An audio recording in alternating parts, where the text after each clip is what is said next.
Hey, AMD, you need to fix this problem.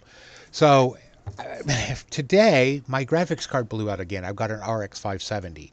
And it literally knocked out both my monitors. I got one monitor to work, and then I had to uninstall the drivers and force read drivers, go back in.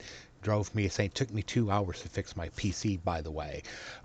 Yeah, this needs to be fixed. I don't know what the problem is. I don't know if it's Windows or your drivers or what, but there's no justification for an RX 570 to be dropping out. In fact, after I had forcibly removed the drivers from my computer and rebooted it, it gave me the blue screen of death. Then I had to go and do a hard drive repair and make the boot file work again. So yeah, AMD, fix this. Fix it quickly, because I just had a client call me who I just fixed their computer earlier this week for the same exact issue. He's got one step below me. He's got an RX 560 graphics card. Literally, he turned on his computer this morning to play his game. You know what it told him?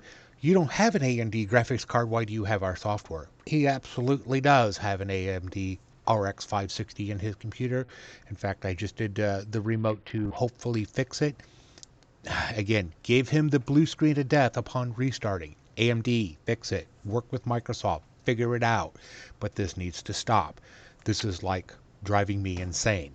So, yes, people who are following, if you got AMD graphics card using this particular software, if your PCs are kicking out, like I said, I don't know if it's AMD or if it's Windows, or my conspiracy theory, and you know how conspiracy theories are, that they were intentionally doing this to force you to buy new graphics cards, or new computers. You know, I say that out of Windows too.